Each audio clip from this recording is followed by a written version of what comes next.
Esse, Ai, tá gravado. o Rodrigo nas barcas está excelente, cara. Então, acho que podemos começar. Podemos, acho que oficialmente, já também esperamos um pouquinho. Então, boa noite, pessoal. Boa noite a todos. Boa noite a todas as pessoas que estão participando de mais um dos nossos encontros de direito civil pelo Zoom e depois pelo YouTube, né? Queria começar dizendo a todos que esse encontro está sendo gravado. Importante. Cuidado com o que vocês falam. Cuidado com o que vocês falam. Sorria, vocês estão sendo gravados. A quem puder e quiser, por favor, deixem as câmeras ligadas, principalmente quando forem se manifestar, para que as pessoas não falem com a tela em preto, né? Para quem não me conhece, eu acho que todos me conhecem, mas para quem não me conhece, eu sou Micaela Fernandes, aluna de doutorado da UERJ, e tenho a satisfação de hoje fazer a mediação em uma área que eu adoro pesquisar e que atuo como advogada, que é as obrigações e contratos. Hoje o debate vai se iniciar com a participação de 3 diletos colegas. Para quem já acompanhou outras edições, houve uma pequena mudança, né? Porque já houve edições com 4 pessoas participando como expositores. E a ideia do grupo, eu acho que foi ter um pouquinho mais de liberdade de formato e poder experimentar diferentes desenhos para troca de ideias. Assim, o objetivo talvez hoje seja reduzir um pouco o tempo e, ao mesmo tempo, dar mais espaço para os debates, prestigiando, afinal, uma iniciativa que é coletiva, né? As apresentações fazem parte importante dos encontros, mas elas não são a única parte. Além das apresentações dos expositores, devem ser tomadas como introdução, é muito importante a gente ter as discussões depois. Acho que é a parte que também enriquece esses nossos encontros. Os temas que têm sido apresentados são frutos de pesquisas realizadas por diferentes motivos e com diferentes estágios de maturidade. E tudo bem. Estou dizendo isso porque as abordagens não são também pacíficas, né? Em nosso próprio grupo, que a gente espera que continue crescendo, a gente não tem consenso sobre vários assuntos, e tudo bem também. Essa é a ideia. A riqueza, eu acho, dessa iniciativa está justamente na pluralidade de perspectivas. Acho que alguém esqueceu o microfone aberto, por favor, feche. Mas a ideia é a gente ter pluralidade de perspectivas, que acho que é uma riqueza do nosso grupo. A gente vê pesquisas que são fruto de esforço conectados a teses ou dissertações mais maduras, né? Não só da UERJ, embora quantitativamente a gente saiba que esse grupo é formado por muitas pessoas da UERJ, de questões surgidas no dia a dia, na experiência profissional de cada expositor. A Camila trouxe uma questão que ela viu lá no escritório dela, foi super interessante, né? Em arbitragem. E de pura curiosidade científica. Eu acho que referente a temas que estão na mídia, que estão nos trazendo curiosidade e que valem a pena ser investigados. Hoje, como eu comentei, a gente está tratando especificamente de temas dentro da área de obrigações e contratos, 2 mais gerais da disciplina de direito de obrigações e um relativo a um contrato em espécie, seguro de vida. Vão ser de 10 a 15 minutos para cada expositor apresentar as suas considerações e, após a fala dos 3, a gente passa a fase de perguntas e comentários. Quem quiser se manifestar, como eu falei antes, por favor, deixem agora, os microfones desligados, por causa da interferência, mas me mande, durante a fala mesmo dos expositores, pode me mandar mensagem pelo chat, seja a pergunta propriamente, ou só dizer eu quero perguntar, que depois a gente vai abrir nesse momento, e, enfim, atenção aos microfones, como eu tinha pedido. A gente começa agora com a doutora Débora, a querida Débora Pereira Pinto, estou com cola aqui, com o nome completo. Débora Pereira Pinto dos Santos, que é doutoranda, minha colega, entrou comigo lá no mesmo ano na UERJ, mestre também em Direito pela UERJ, com mestrado ainda pela Universidade de Harvard e procuradora do município do Rio de Janeiro. Ela vai abrir esse começo de noite tratando do tema da responsabilidade obrigacional do devedor na quebra eficiente do contrato e o espaço do lucro da intervenção. Para provocá-la a falar sobre esse tema, que certamente ganha projeção no contexto que a gente está vivendo de crise econômica, em que a inadimplência aumenta por diferentes razões, algumas imputáveis aos devedores, outras não, eu pergunto se uma pessoa que se obriga diante de um contrato pode escolher não cumprir as suas obrigações após uma avaliação econômica das alternativas. Em outras palavras, cabe a quebra eficiente segundo o direito brasileiro? Débora, por favor. Olá, primeiro, boa noite para todo mundo. Agradeço a apresentação da Micaela, cumprimento a todos, né, os colegas que vão participar hoje, o Eric, o Vinícius, e agradeço o convite, a organização da Maici, do Rodrigo e do João e do Caio e de todos mais. É um prazer, é muito legal a organização desse evento. Parabéns mesmo, galera. É muito bom manter esse contato, mesmo que seja virtual, porque eu estou aqui muito mais, como a Micaela disse, para ouvir vocês e para debater o tema do que para falar. O que eu já sei, eu já sei. Eu quero levantar o debate, até porque isso é uma parte relevante da minha tese. Não é propriamente o tema da minha tese. A minha tese não é sobre quebra eficiente do contrato, a minha tese é sobre indenização, o cálculo da indenização na resolução do contrato ou da relação obrigacional, né, por inadimplemento. Mas várias questões aqui são muito importantes. E por isso eu resolvi tocar, assim, focar na questão da responsabilidade obrigacional do devedor, que, como bem disse a Micaela, escolhe não cumprir o contrato. De uma frase muito simples para te responder, Micaela, poder ele pode escolher não cumprir o contrato, claro que ele pode.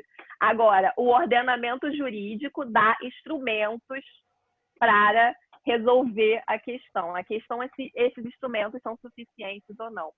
Só para situar a discussão, a teoria da quebra eficiente do contrato, a teoria do efficient breach, no nome original, ela vem do direito, basicamente, do direito americano, né? E do que se chama análise econômica do direito. E o que é, assim, em pouquíssimas palavras, numa síntese muito aberta, a análise econômica do direito é o estudo de institutos jurídicos, notadamente patrimoniais, né, contrato, responsabilidade civil e propriedade na perspectiva da economia, usando instrumentos de microeconomia.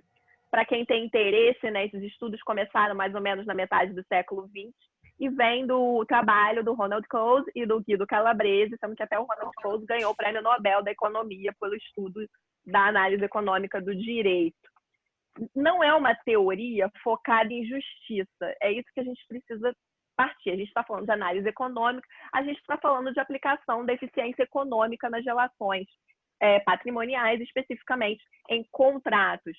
O contrato funciona assim como um instrumento de distribuição de riquezas, de transferência de riquezas. A ideia da eficiência de Pareto, né, que se fala muito em análise econômica, significa basicamente que as partes são racionais e, estando bem informadas, podem decidir entre si como alocar os riscos e não cabe qualquer interferência externa, porque qualquer interferência externa irá atrapalhar a alocação de riscos que foi estabelecida pelos próprios contratantes. Fala-se que o contrato tem o que se denomina de função de seguro. E o que significa essa função de seguro do contrato? É importante falar que quando a gente está falando de função de seguro do contrato, a gente não está falando de contrato de seguro, que é contrato aleatório. A gente não está falando de risco jurídico, a gente está falando de risco econômico, que caracteriza qualquer operação econômica. Então, a gente está falando que os contratos, eles são uma forma de você alocar riscos, e riscos econômicos. Quando as partes adentram na relação jurídica, elas não sabem exatamente como se dar as consequências no desenvolver da relação. Inclusive, os riscos que podem ser alocados no contrato, eles não envolvem só a prestação e contraprestação. Eles envolvem o próprio risco do inadimplemento da prestação e da contraprestação. Aí podemos falar de cláusula penal compensatória ou de cláusula penal moratória, podemos falar de cláusula de remédio exclusivo, de cláusula resolutiva expressa, cláusula solver e repetere, e por aí vai. O contrato é um instrumento para alocar riscos econômicos, sejam eles relacionados à própria prestação e contraprestação, sejam os riscos relacionados ao descumprimento dessa prestação ou dessa contraprestação. E pela teoria da análise econômica, se esses riscos estão alocados, não cabe revisão posterior, porque as partes já de forma racional e bem informada tomaram as decisões por si e assumiram os riscos cobrando o preço que lhe pareceu correto. Ou seja, se houve um erro de alocação da parte, não cabe uma intervenção posterior para salvar o contratante que não soube defender os próprios interesses. Como a gente está falando de um instrumento que vem da análise econômica do direito, que vem da common law, eu separei assim 4 diferenças para falar, para a gente discutir se isso se aplica ou não ao direito brasileiro, quais vão ser os instrumentos do direito brasileiro para lidar com a análise econômica. Então, 4 diferenças básicas que se pode dizer em matéria patrimonial, em matéria de contrato, ciência civil law e a common law, que são aquelas relevantes para a discussão que a gente está travando nesse momento. Primeiro, a civil law ela abre um espaço de heteronomia no contrato muito maior do que a common law. Como é que se dá isso? Por meio de aplicação de normas imperativas nas relações privadas, principalmente através dos princípios contratuais e com ênfase especial na boa-fé objetiva, que cria, como a gente sabe, né, tem aquelas 3 funções, e cria deveres para as partes, ao mesmo tempo que limita exercício de direitos. A segunda diferença que a gente pode falar, e essa é muito relevante na discussão do efficient breach, é a própria como se dá a responsabilidade da parte inadimplente. Na teoria, na common law, se adota o que se chama de no-fault theory, ou seja, o devedor responde pelo que ele se comprometeu, independentemente de culpa. Prestou ou não prestou, não importa, ele vai responder independentemente de culpa. Agora, a responsabilidade dele é limitada aos danos causados. Enquanto a gente, na civil law, como regra, ao menos, né, no nosso código, a gente adota a responsabilidade subjetiva, ainda que hoje se fala na concepção da culpa normativa, e ainda que a gente saiba que há inúmeras exceções criadas pela lei que tornam a responsabilidade do devedor, da parte, objetivo. A exemplo das relações de consumo, a responsabilidade dos fornecedores, a exceção dos profissionais liberais, o próprio 927, parágrafo único, da atividade de risco. Mas, como regra, a gente ainda fala de responsabilidade subjetiva nas relações contratuais, nas relações obrigacionais. A terceira diferença seria a questão da execução específica. A execução específica é vista como regra no sistema da common law como remédio primordial, porque ela permite que a parte tenha o bem da vida, a utilidade econômica que ela esperava ter daquela relação jurídica. Enquanto na common law, a regra é a indenização pecuniária, não é a execução específica. A exceção são questões que envolvam direitos reais, porque aí a reparação patrimonial não seria adequada, é isso que se entende. E a quarta diferença, essa é a mais polêmica de todas, é a forma que se dá o cálculo da indenização.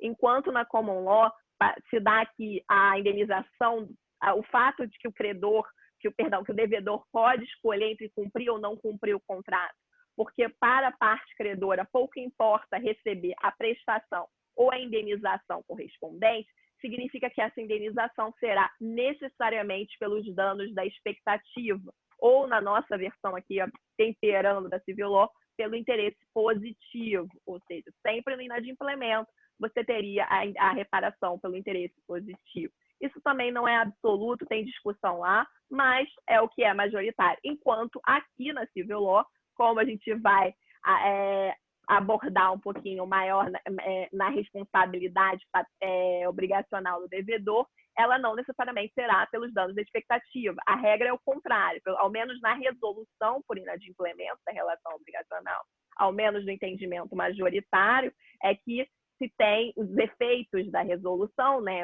a restituição, a liberação e a indenização que se dá pelo interesse negativo. De novo, isso não é unânime, mas é o que se entende majoritariamente, enquanto o credor também poderia optar por um outro caminho, seria o da execução pelo equivalente, será bem abordado pelo Eric depois, e nesse caminho ele teria a indenização pelo interesse positivo.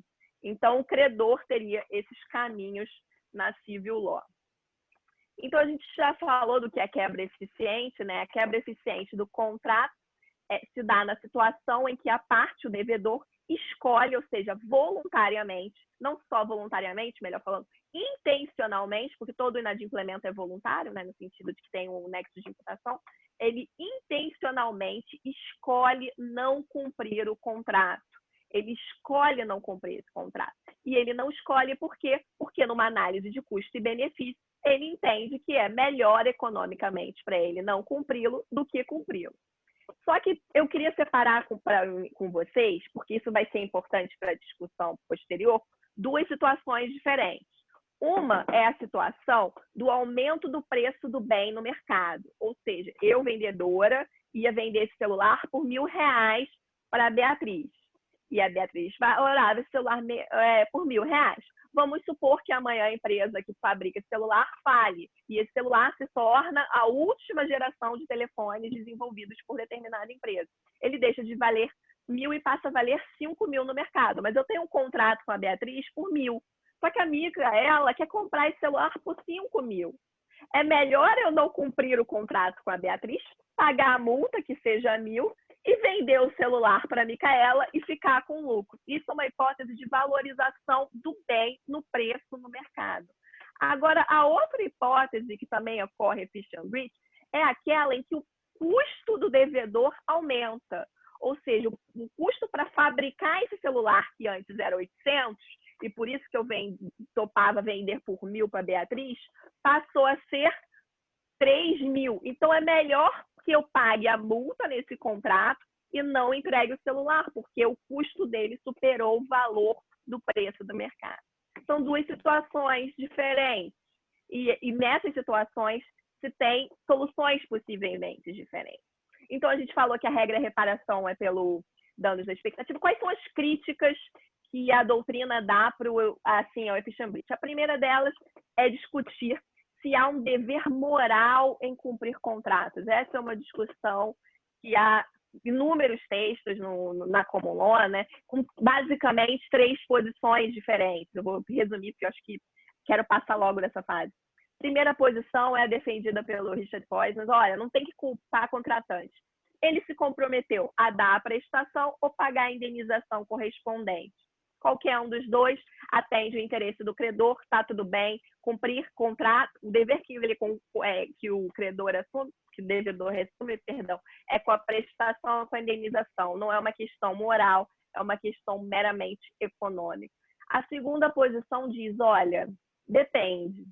E pode ser que no caso concreto, a indenização não seja suficiente, de novo, para colocar a parte na posição que ela estaria se o contrato tivesse sido cumprido, ou seja, os danos da expectativa, principalmente nos contratos incompletos. Então, o Steve Chaffel defende nessa segunda posição que pode ser, sim, um dever moral cumprir contratos, e nesse caso pode-se discutir, eventualmente, uma fixação de indenização positiva que supere os limites do que seria o dano da expectativa. E a terceira posição é a posição que vem com conteúdo moral mesmo, e fala, olha, cumprir contratos não é só um dever jurídico, um dever econômico relacionado àquela ação, ele é um dever moral, e mais do que isso, ele está relacionado com os projetos de vida das pessoas, com a sociedade como um todo. As partes fazem contratos por determinados objetivos. Não cumprir contratos não prejudica só aquela relação específica, prejudica o funcionamento do mercado como um todo. E isso justificaria, eventualmente, a imposição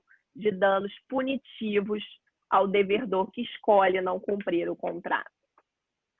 De novo, a discussão da execução específica, a gente já falou, a execução específica é vista como uma medida prioritária na Civil Law e ela não é vista como uma medida cabível na maioria das situações na Common Law. Como se dá, mas ela é uma solução somente para a mora, e ela depende de determinadas situações em que seja efetivamente possível a execução específica, ainda que seja com um terceiro. Bens fungíveis, por exemplo, não permitem execução específica em muitas situações, ou então obrigações de fazer personalíssima não permitem execução específica. Uma questão que eu queria falar para vocês é que parte da doutrina discute a diferença entre o que se chama efficient breach, que a gente está falando, e o que se chama willful breach. Qual a diferença? É o momento da intencionalidade da conduta. O efficient breach é o caso do devedor que fez a conta matemática após a formação do contrato e no momento da execução escolheu, olha, não está valendo a pena cumprir esse contrato.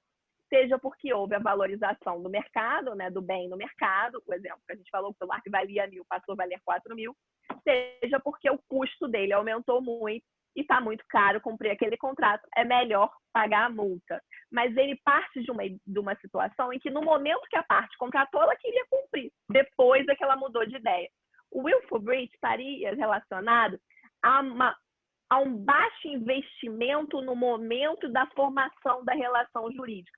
Então, o dolo é prévio, digamos assim. A parte já entra na relação jurídica e já coloca uma multa contratual, uma cláusula penal compensatória, por exemplo, num valor mais baixo, porque ela já tem expectativa ou a própria expectativa dela já não é cumprir aquele contrato. Muitas vezes ela quer prejudicar o outro contratante, ela quer causar dano à outra parte.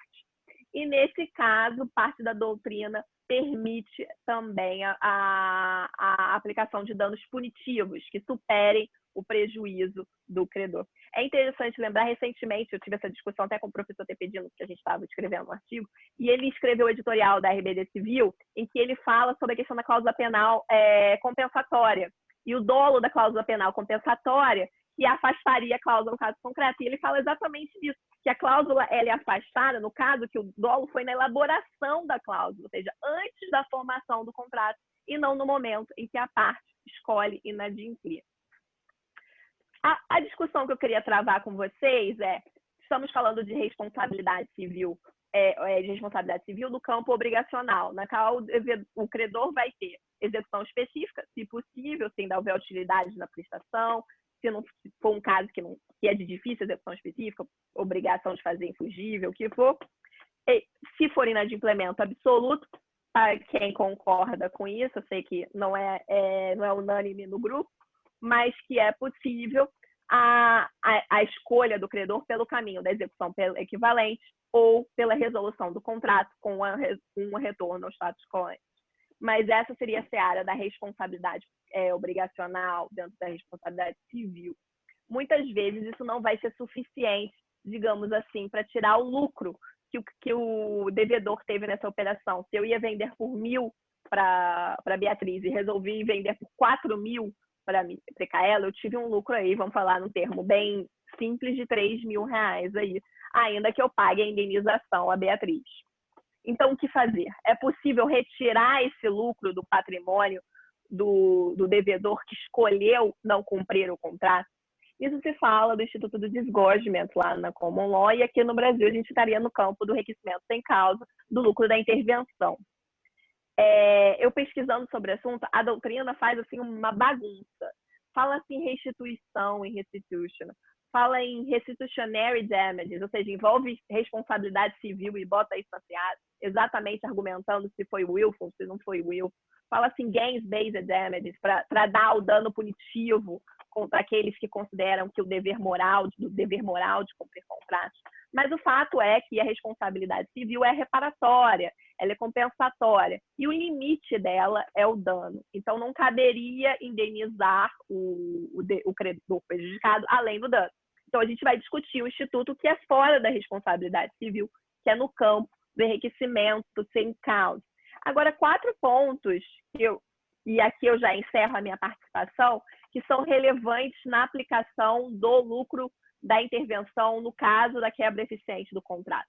Primeiro, o lucro da intervenção não pode servir como instrumento para revisão da alocação de riscos no programa contratual. Contrato é operação econômica e envolve riscos. Ele não pode ser um sucedâneo direto da responsabilidade civil. Segundo, não se aplica o lucro da intervenção se não houve lucro. Eu falei com vocês, são 2 situações diferentes de efficient breach. Numa delas, a valorização do preço no mercado tem lucro. Eu estou vendendo por 4 em vez de vender por 1.000. Agora, na hipótese de aumento do custo do devedor, ao meu ver, não tem cabimento falar de lucro da intervenção. O terceiro ponto é a subsidiariedade do lucro, do enriquecimento da causa frente à responsabilidade civil e a questão do bis in idem, que foi até para quem assistiu a pergunta da Ivana no outro webinar que eu participei sobre isso. O montante do lucro que deverá ser restituído ao devedor, né, por meio do lucro da intervenção, ele deve considerar a indenização que já foi paga, deve-se considerar o que seria o lucro líquido. E o quarto ponto, que é o mais difícil, é que o contrato em si, quando nessa situação, né, que o devedor deixa de cumprir o contrato A para fazer o contrato B mais lucrativo, o contrato em si é um título jurídico legítimo, né? A Micaela não tem nada a ver com a história, ela quer pagar 4.000, ela quer pagar 4.000. Então, assim, até que ponto pode-se considerar esse lucro sem causa? Porque tem uma causa, houve um título, que foi um contrato posterior. Ao meu ver, e aqui eu encerro, entra aí uma ponderação de interesses no caso concreto. E determinadas situações poderia se admitir, sim, a aplicação do lucro da intervenção, em outras situações, não. O exemplo clássico é do jogador de futebol e do direito à imagem, do marketing do jogador de futebol. É diferente de outras situações. Eu só falo o último caso, né? Eu comentei no outro webinar, vou falar aqui também. A gente está vivendo a questão da crise da saúde, né? E a necessidade de aparelhamento dos hospitais. E grande parte da população brasileira, saúde é um direito fundamental, acaba indo para o SUS, para o Sistema Único de Saúde. E isso já aconteceu no município do Rio de Janeiro, já aconteceu no estado também, que eu fiquei sabendo com um colega que é procurador do estado. Determinados contratos foram feitos para compra de respiradores e na hora da empresa entregar, ela simplesmente se recusou a entregar, dizendo que havia outros contratos, no caso foi uma requisição da União, e que ela não teria como cumprir. Nesse caso, o remédio tem que ser execução específica, porque não adianta você indenizar depois, você precisa do bem. Então, até que ponto o lucro da intervenção ele resolve esse tipo de situação? Porque a questão não é meramente financeira. Há valores nas pessoas. As pessoas fazem contratos porque elas querem determinados bens da vida e não determinada utilidade. O contrato tem uma utilidade econômica, mas ele serve para as pessoas se realizarem também. Então, é basicamente isso. Desculpa, acho que acabei falando demais. E devolvo a palavra com meu agradecimento para a Micaela.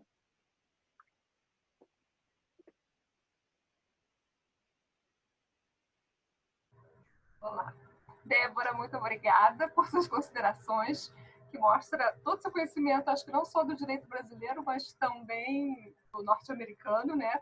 Foi revelando a rica experiência que você deve ter tido no seu LLM, e especialmente nos Estados Unidos, que é berço da análise econômica do direito, né?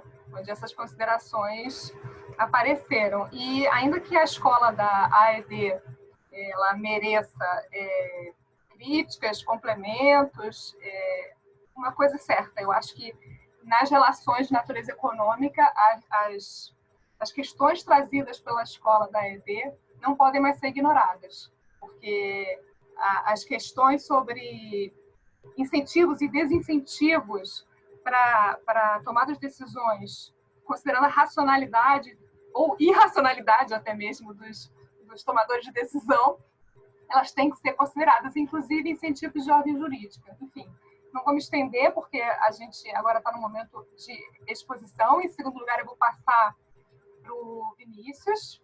Deixa eu também pegar minha cola com essas informações. Boa noite, Vinícius. A gente agora começa com você, Vinícius Rangel, advogado e mestrando em Direito Civil na UERJ, que vai tratar do tema boa-fé objetiva no contrato de seguro de vida e suicídio. Esse é um tema bastante delicado, né? Como todos que eu acho que se aproximam da morte, da finitude, e sobre o qual tivemos intenso, acho que, debate jurisprudencial a partir do Código Civil de 2002, que trouxe uma previsão que não tinha no Código de 16, né? Sobre a questão, lá no artigo 798, né? Sobre a possibilidade de a seguradora negar em algumas hipóteses, em caso de suicídio premeditado, enfim, vou dar a palavra logo para o Vinícius para ele explorar esse tema. Por favor, você com a palavra agora, Vinícius. Obrigado, Micaela. Boa noite a todos. Boa noite, Débora, o Érico, pessoal da banca. Primeiramente, gostaria de agradecer a organização pela oportunidade e parabenizar pelo sucesso que o evento tem sido nessa quarentena. Para eu falar do tema, primeiro a gente tem que fazer esse resgate para saber como que funcionava no Código passado, no Código 16. No artigo 1440, no Código de Bevilacqua, ele falava que a morte premeditada, ela não estaria, a morte voluntária, desculpa, ela não poderia ser objeto do contrato de seguro de vida. E o parágrafo único dava como exemplos a morte advinda de duelo e o suicídio premeditado. Quando o legislador fala em suicídio premeditado, surgiu a ficção jurídica por parte da doutrina que haveria outro tipo de suicídio, esse não premeditado, que estaria, sim, coberto pelo seguro de vida. Um exemplo clássico de suicídio não premeditado, por mais difícil que seja de pensar em um suicídio premeditado, não premeditado, um exemplo clássico do premeditado seria o suicídio para fraudar o seguro de vida. A pessoa se mata para deixar o valor do seguro para alguém.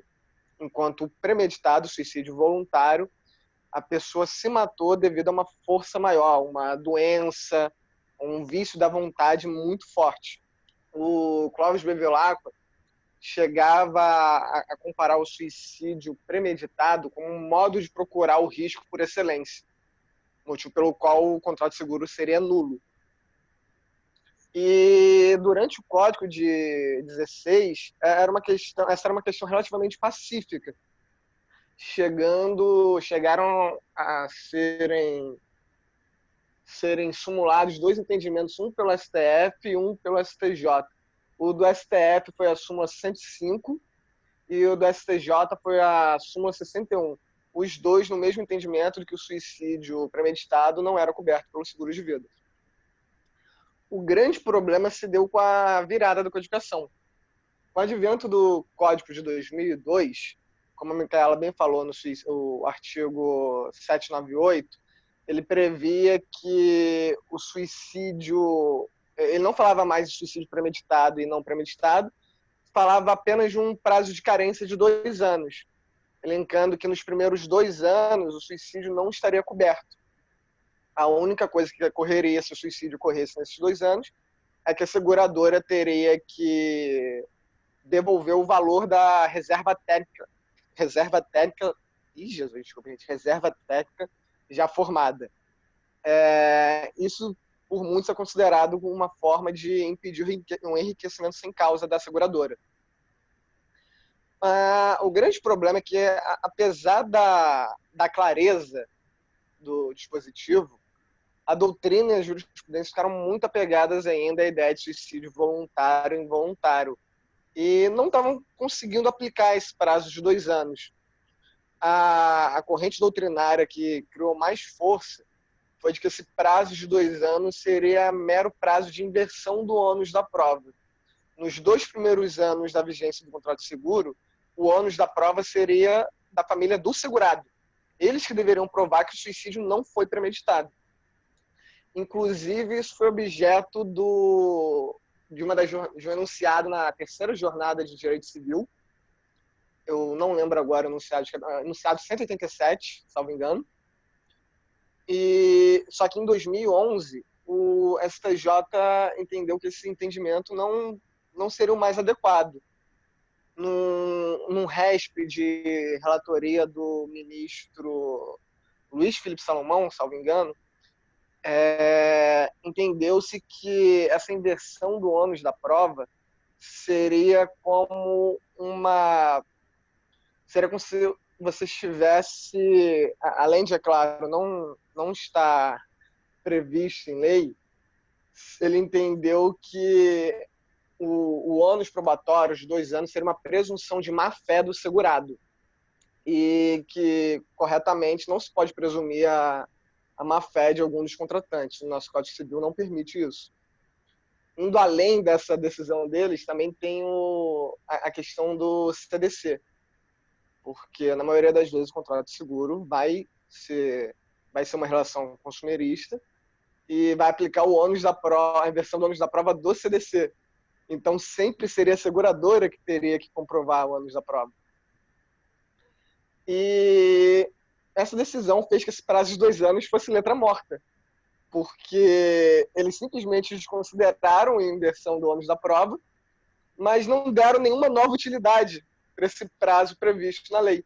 Isso durou até 2015, quando a segunda sessão da STJ resolveu uniformizar o entendimento, e no julgamento do RESP 1334.005 de Goiás, que o único voto vencido foi justamente do relator ministro Paulo de Tarso, entendeu-se que não existiria mais o critério subjetivo, ou seja, a discussão acerca do suicídio ser voluntário ou involuntário. Que o legislador teria optado por adotar apenas um critério objetivo temporal, o prazo de carência legal de 2 anos.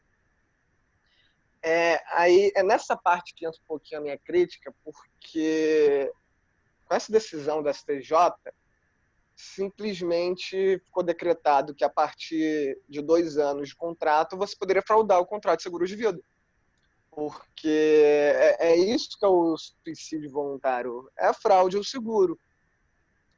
E eu acho que todos nós que já estamos cansados de saber que a boa-fé objetiva permeia todo o contrato no nosso ordenamento jurídico, mas no contrato de seguro em especial, que a confiança entre as partes é de imensa importância, acho que talvez seja o contrato que a confiança seja mais importante, o legislador teve o cuidado de, no artigo 765, reforçar a boa-fé objetiva no contrato de seguros de vida. Boa-fé é essa que a doutrina resolveu batizar de uma boa-fé qualificada. Então, a minha crítica à decisão da STJ, apesar de parabenizar em metade por finalmente ter interpretado de forma correta o prazo de 2 anos como um prazo de carência legal, é que você não pode, no contrato, em que além da boa-fé ordinária existe uma boa-fé qualificada, você permitir que depois de 2 anos possa se fraudar o contrato de seguro. E por mais que a gente possa pensar, nossa, mas é uma prova diabólica, o que de fato é a seguradora conseguir provar que o suicídio foi premeditado. Pode ser uma prova diabólica, mas é uma prova possível e que a seguradora tem que ter oportunidade de produzir. Inclusive, já conseguiu no passado. Temos o RE 10.18.22 São Paulo, de relatoria do ministro Soares Munhoz, em que uma seguradora conseguiu comprovar que um suicídio foi premeditado e não precisou pagar o valor do seguro para os beneficiários. Então, na minha opinião, o sistema que a gente deveria adotar seria um sistema híbrido. Primeiro, deve-se observar o critério objetivo temporal de 2 anos. Se tiver dentro dos 2 anos iniciais, não tem importância se o suicídio foi voluntário ou não, é um prazo de carência legal, deve-se restituir apenas o montante da reserva técnica.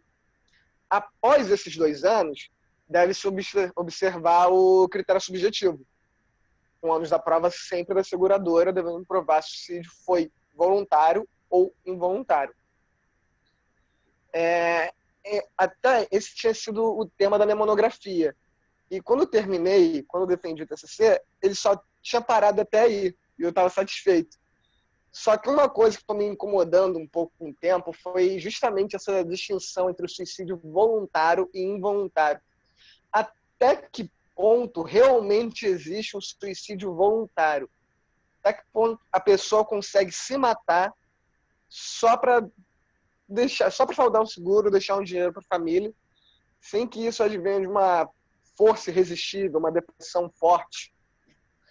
E é uma questão que realmente eu acho que o direito sozinho não consegue responder.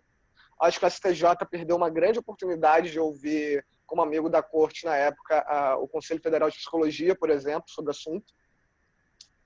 E que hoje a gente pode usar até como exemplo a Covid. Alguém que perdeu tudo na Covid, não tem mais como sustentar a família, que resolve se matar para deixar o dinheiro para os familiares. Até que ponto ele ter se matado para fraudar o seguro não deixa de ser involuntário? E para me socorrer disso, eu fiz uma entrevista recente com 2 professores de psicologia da UF. Desculpa, uma da UF, outra da Universidade... os 2 da UF, desculpa. São as professoras Gilmara da Costa Silva, que é psicóloga pela UF de Volta Redonda, mestre e doutora em saúde pública pela Fiocruz, coordenadora do Serviço de Conveniência e Fortalecimento de Vínculos na Secretaria de Ação Comunitária de Volta Redonda, professora da UF, e o professor Ricardo Sparapan Pena, mestre e doutor em saúde coletiva pela Universidade Estadual de Campinas, professor adjunto do Departamento de Psicologia da UF, e coordenador de graduação de psicologia da UF. Entre as perguntas que eu fiz para eles, a primeira coisa que eu queria saber é se poderia ter... Uma pessoa pode suicidar sem que esse suicídio venha de decorrência de uma patologia psíquica, uma depressão, por exemplo, que eu acho que é a primeira coisa que pensamos quando alguém se suicida. Fulano deveria estar deprimido. E ambos explicaram que não, o suicídio não necessariamente vem prescindindo de uma doença psicológica e que para eles não existe essa diferenciação entre suicídio voluntário e involuntário. A psicologia não trabalha com essa diferenciação. Para eles, todo suicídio é um ato voluntário. E que a principal preocupação deles é justamente a prevenção do suicídio. E a única coisa que eles asseguraram é que todo suicídio ele precede de um profundo sofrimento. A única divergência dos dois foi quando eu fui perguntar especificamente se alguém poderia se matar apenas e exclusivamente para fraudar o seguro de vida. A professora Gilmara falou que não acha que é possível, que o suicídio é muito multifatorial e complexo, que não poderia colocar essa como uma única razão, ao passo que o professor Ricardo Pena ele ficou mais em cima do muro, falou apenas que o suicídio ele advém de um sofrimento muito grande, mas que não conseguiria precisar se a pessoa poderia se matar apenas e exclusivamente para fraudar o seguro de vida. E aí eu gostaria de concluir deixando uma provocação para os amigos, para ver se eles conseguem me elucidar, porque apesar das explicações dos dois, eu ainda não consegui me decidir se realmente há diferenciação entre suicídio voluntário e involuntário. A única certeza que eu posso dar é que a discussão deveria ser em torno disso e não da existência ou não ainda de critério subjetivo para o suicídio, no caso do 798. Existindo a diferenciação entre suicídio voluntário e involuntário, deve-se aplicar o critério misto que eu falei. Primeiro observa-se o prazo de 2 anos. Tendo passado o prazo de 2 anos, observa se o suicídio foi voluntário ou involuntário. Não existindo essa diferenciação, se todo suicídio for um ato involuntário, observa-se apenas o prazo de 2 anos previsto no Código Civil. E, sem mais delongas, eu devolvo a palavra para a Micaela agora. Muito obrigada, Vinícius. Eu não sei se tem alguém com o microfone... Tenha sido... Ah, não, talvez tenha sido um som ambiente do próprio Vinícius. Licença, ouvindo tudo bem? som no fundo.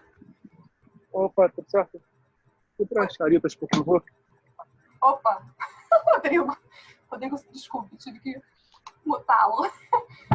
Bem, desculpe. Obrigada, Vinícius. O curioso é pensar que eu acho que esse artigo 798 ele foi previsto justamente na tentativa de se evitar uma discussão sobre a premeditação ou não do suicídio, até mesmo em função da experiência jurisprudencial anterior, né? Mas definitivamente não conseguiu afastar a polêmica. E acho que o ponto muito interessante é que você trouxe a evidência da importância do direito trabalhar com outras disciplinas, com outras áreas do conhecimento, né?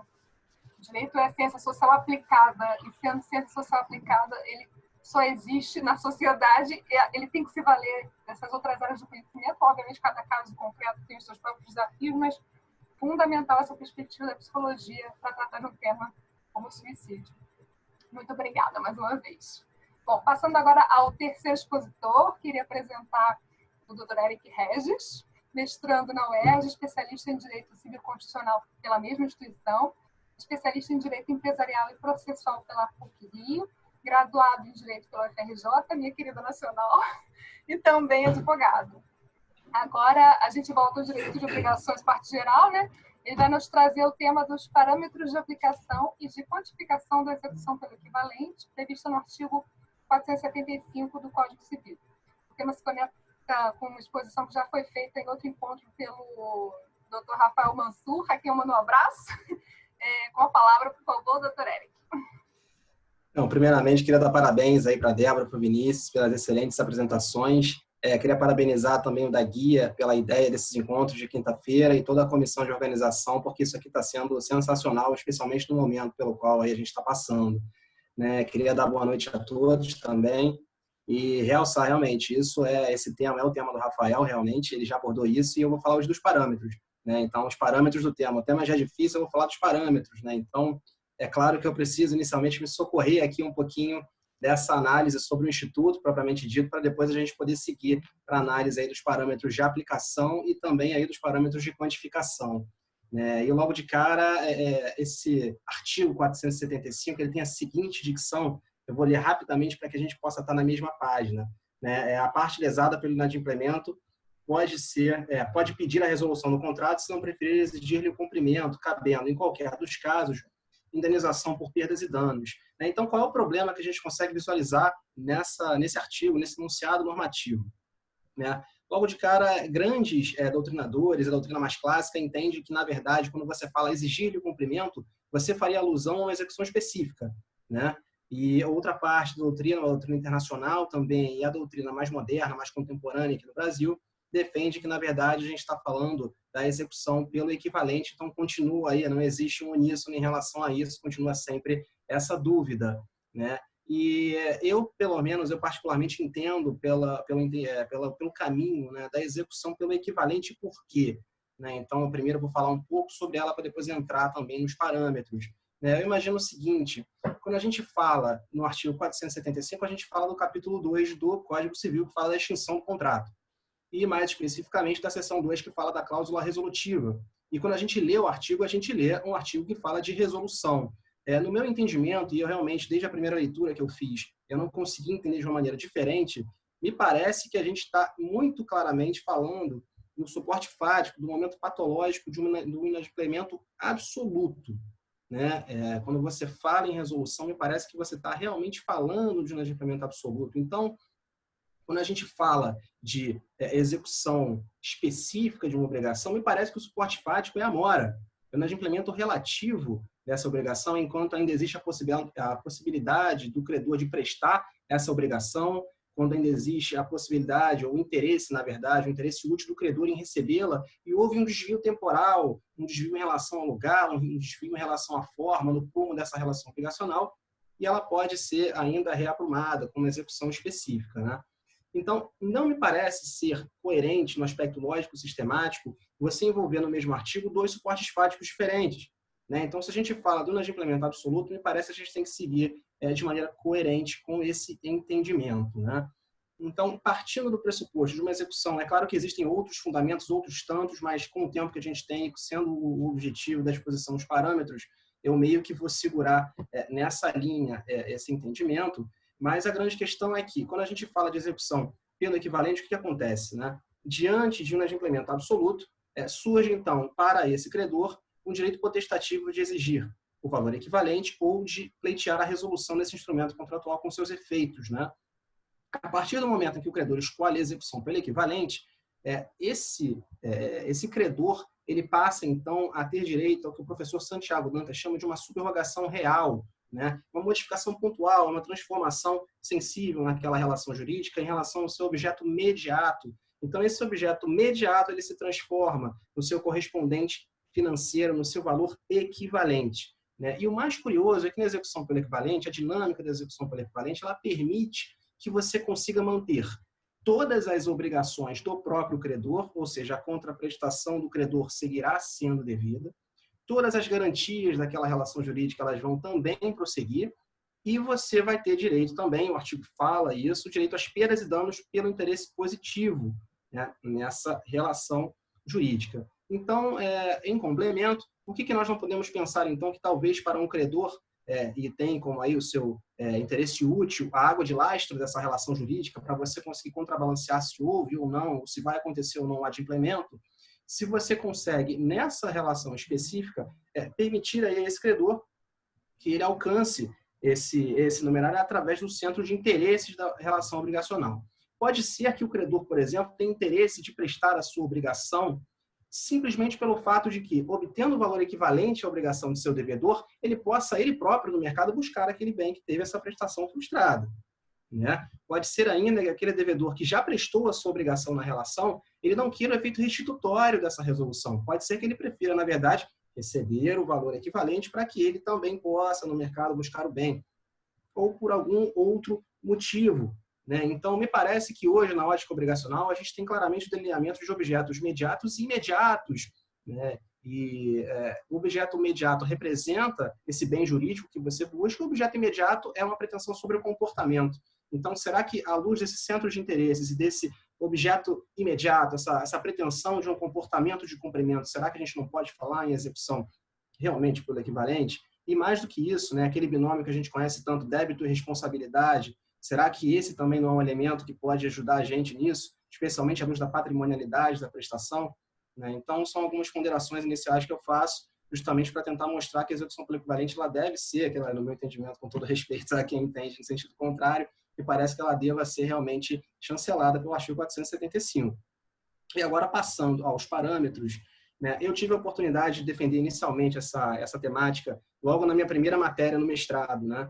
E eu adorei, achei super interessante e o desafio é grande. Eu, na época, formulei macroparâmetros, parâmetros, subparâmetros, critérios e fui embora, mas é óbvio que a gente não tem tempo para isso aqui. Eu vou delinear, então, 2 macroparâmetros que a Micaela falou muito bem aqui, que são os parâmetros de aplicação, né, os macroparâmetros de aplicação e os macroparâmetros de quantificação. Os macroparâmetros de aplicação, no meu entendimento, eles têm o objetivo de mostrar uma praticidade do Instituto e também sob uma ótica mais técnica. E os outros parâmetros, como o nome diz, é a quantificação propriamente dita, como quantificar. Né? A minha preocupação inicial foi, primeiro, nesse primeiro macroparâmetro, que é o macroparâmetro aplicativo, né, é tentar demonstrar o que significa a expressão exigir cumprimento ou execução. A gente não está falando necessariamente aqui só de uma execução de título extrajudicial por quantia certa.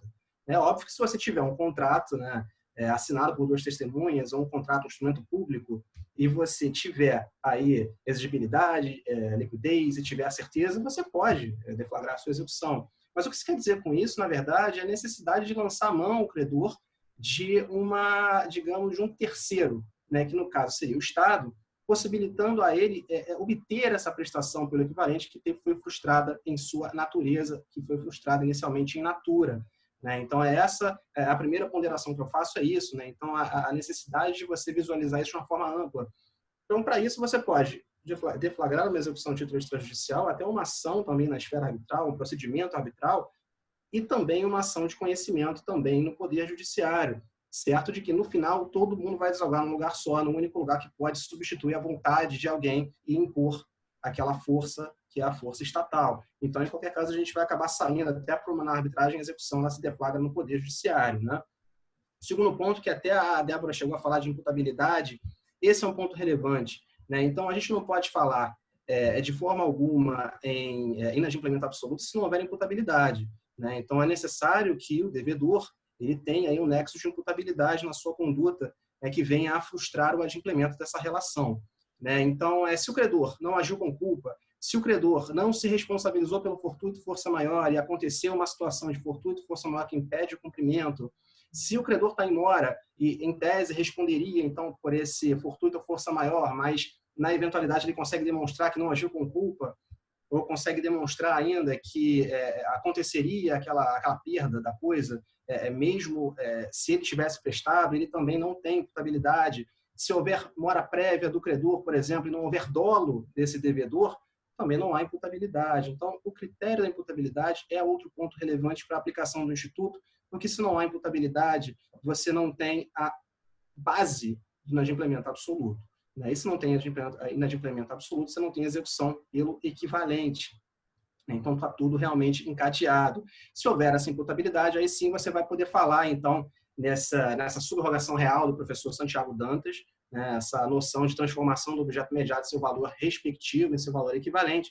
Então, você segue aí à luz do patrimônio do credor, perdão, do patrimônio do devedor, né, porque o ordenamento jurídico, né, nos termos aí do artigo 789 do Código de Processo Civil e também do artigo 391 do Código Civil, permite aí que você se socorra do patrimônio do devedor para você lograr o acesso aí ao adimplemento.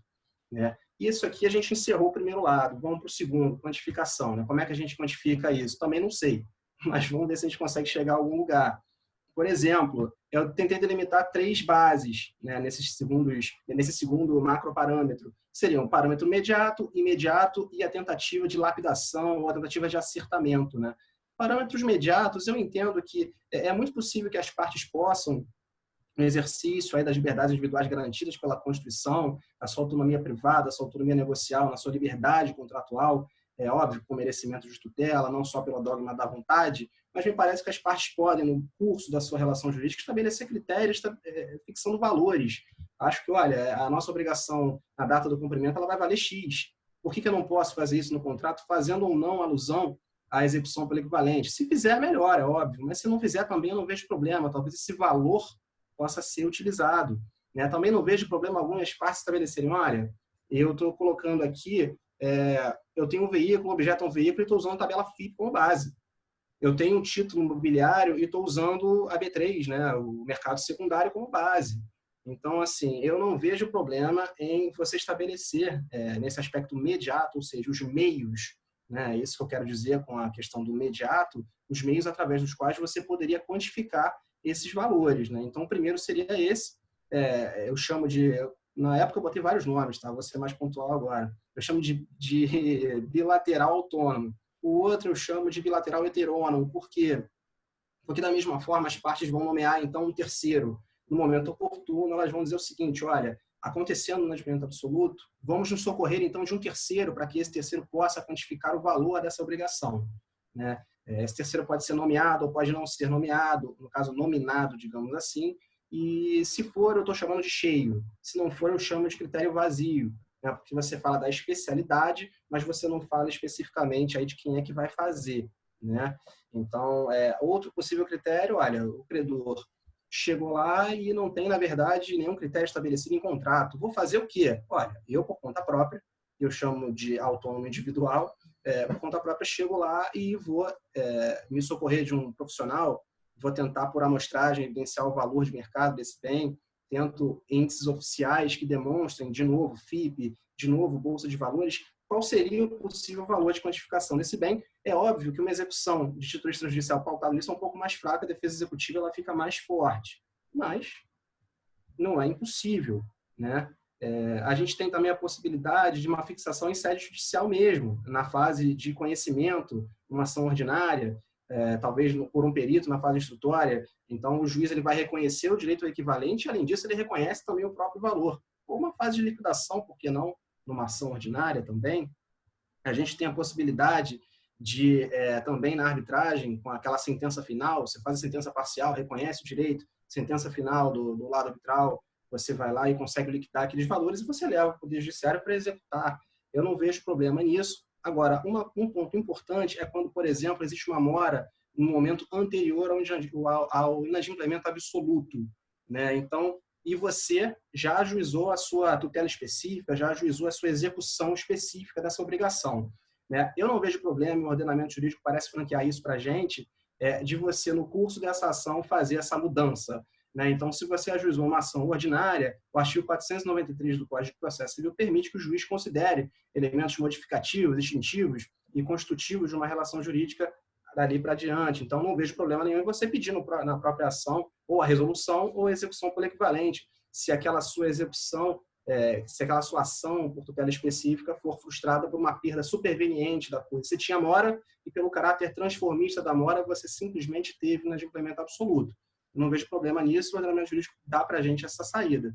E em relação à execução, você pode também, no curso de uma execução de título extrajudicial ou no próprio curso de uma execução de laudo arbitral, né, que seria de título judicial, você também pode ter justamente o mesmo cenário. Você foi pleitear, na verdade, uma situação de mora, foi pleitear uma execução específica e, caramba, agora deu ruim aqui, teve um inadimplemento absoluto superveniente na minha mora se transformou, e o que eu vou fazer? Eu acho também, o artigo 809 do Código de Processo Civil permite que ocorra, curioso, né? Porque você vai ter uma liquidação no curso de uma execução, mas não tem problema, isso pode acontecer também.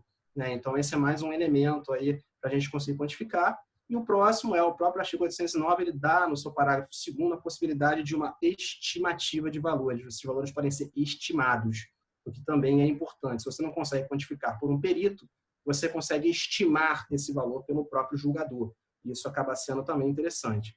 Né? Então, esses são aí alguns pontos desses critérios de meio. Os próximos dois são muito rápidos. Eu não sei como é que eu estou de tempo, mas os próximos dois são muito tranquilos. Os próximos dois são muito tranquilos. A gente tem um critério imediato que diz respeito à própria obrigação. Não parece ser justo que o valor dessa execução pelo equivalente não corresponda efetivamente ao valor pelo qual a coisa, ou o bem, ou sei lá o que, deveria integrar o patrimônio desse credor. né? Então, é evidente que se entre a data da conclusão desse contrato e a data de cumprimento, você teve aí uma valorização que entre valorizado realmente no patrimônio desse credor. Se você teve uma desvalorização também, aí, meu amigo, chora, vai receber também desvalorizado. É para todo mundo. Eu acho que esse critério ele faz com que você receba pelo valor justo, né? A gente tem também aí, além desses valores, dessa vantagem, desvantagem, valorização, desvalorização, você tem também os acessórios e os frutos, né? Então, vai depender também da regulamentação, da autorregulação dos interesses das partes naquele contrato. Quem é que fica com o quê? O que a gente combinou? E se não combinou, alguns artigos do Código Civil, em situações específicas, eles dão isso também. Claro que a gente não vai ficar abordando isso aqui de uma forma mais profunda, porque parece que não cabe, né? A ideia parece que fica mais assim, a ideia fica mais evidente. E, por fim, são os critérios de lapidação e de acertamento. É claro que no curso aí desse valor, dessa quantificação, pode ser, por exemplo, que o próprio devedor tenha tido um esforço, né, nesse lapso temporal entre a conclusão do contrato e o momento em que você deveria cumprir a obrigação, ele pode ter tido um esforço descomunal e isso gerou um acréscimo de valor, né? Então, é razoável, e artigos também específicos do Código, especialmente atrelados à questão da boa-fé ou à má-fé do possuidor, né? Eles trazem algumas informações em relação à possibilidade de você custear, de você incluir nessa equação econômica justamente esse esforço do devedor como uma espécie de lapidação mesmo. Você fixou o valor, então você vai decotando, você vai compensando até você acabar essa escultura que é a execução pelo equivalente, né? E você tem também um segundo, são só mais duas, tá, Micael? Não sei como é que eu estou, mas estou acabando, tá? A gente tem também a questão da possibilidade de ter ocorrido no curso desse cumprimento uma mora do próprio credor. E aí, né? Entre o momento em que ocorreu a perda definitiva da coisa, que ocorre o inadimplemento absoluto, e aquele momento da mora do próprio credor, o credor, nos termos do artigo 400, ele precisa remunerar as despesas com a conservação dessa coisa. O artigo é muito claro em relação a isso. E mais do que isso, talvez ele tenha a obrigação também de custear, a segunda parte, eu não tenho certeza, mas talvez seja o caso, o valor mais benéfico nessa oscilação existente nesse período. Talvez ele precise também considerar essa oscilação nesse valor final de acertamento para que ele entregue essa diferença também ao devedor, né, a título de compensação. E a última questão para mim é o critério prestacional do próprio credor. O credor, como eu disse, ele deve prestar a sua obrigação, né? Se for financeira, para a gente não ficar naquele tráfego jurídico econômico inútil, né? Vai e me devolve, compensa, é mais fácil. E se for algo em espécie, in natura, que preste a sua obrigação. E, na verdade, tem mais um, polêmico, a questão da mora. Tá? A cláusula penal moratória, eu acho que também deveria ser somada. Acho que eu vou apanhar nesse último, mas eu acho que sim. E é isso, gente. Espero ter sido dentro do tempo e dentro aí do tema, que é um tema complicado, tenha conseguido ser o mais claro possível, até porque esses parâmetros eles são recém-criados. Eu só defendo a dissertação também no ano que vem, quando for possível, do jeito que está, a gente vai demorar um pouco. Tá? Muito obrigado a todos aí pela oportunidade, um grande abraço. Obrigada, Eric.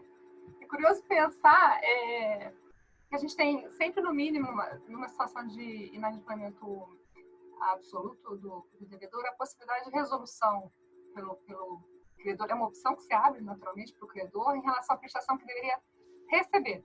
Mas a discussão se torna, acho que, interessante em relação aos caminhos que o credor tem, a parte lesada, né? Porque, na verdade, a gente pensa, acho, principalmente em contratos bilaterais e essa identificação credor-devedor um pouco estática pode ser preocupante, né?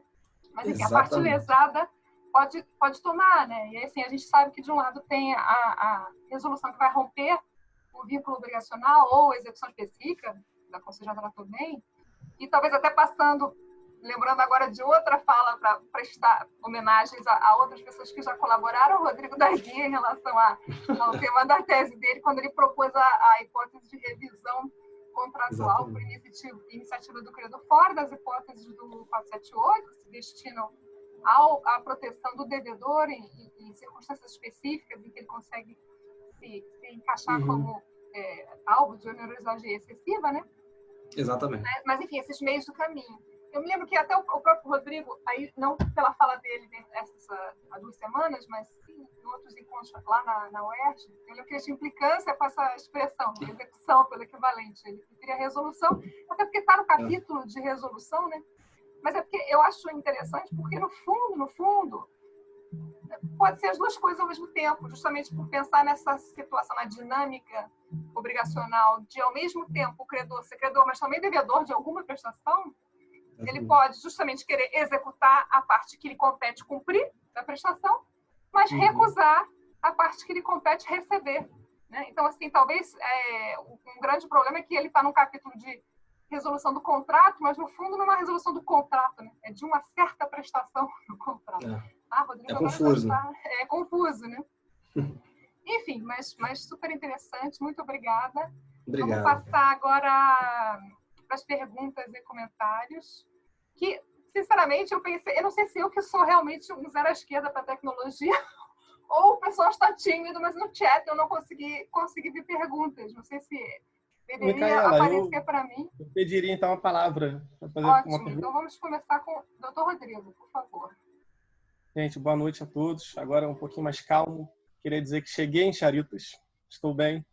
Consegui. Enfim, não sei se contaminado. Fez todo o processo de desinfecção quando chegou em casa? Fiz, já tirei toda a roupa externa. Espero que esteja tudo bem. Eu queria parabenizar a todos, consegui ouvir, fiquei super feliz. Acho que deu para aprender muito mesmo com as 3 exposições. Rodrigo, desculpa só um segundo. É porque a Débora tinha falado com a gente que ela não ia poder ficar muito tempo hoje. Então, acho que questão de ordem seria bom, quem tiver pergunta para ela, perguntar primeiro, porque ela não vai poder ficar até o final. Oi, Vinícius, mas a Débora está aqui sinalizando que vai poder ficar, não é isso? Eu entendi bem? Oi, gente. Eu tinha um Zoom de aniversário. Eu já saí e já voltei. Qual a palavra, Rodrigo? Já cantei parabéns para vocês e já voltei. Cara, espetacular. Era 7 horas da noite. Eu já fui. Minha primeira pergunta era para a Débora, justamente. Eu acho super interessante a discussão sobre inadimplemento eficiente. Entendi que você muito mais problematizou e mostrou algumas dificuldades dos requisitos. Eu queria te ouvir um pouco mais sobre o ponto do requisito de ausência de justa causa para a configuração do enriquecimento sem causa, a justificar uma eventual restituição daquele lucro.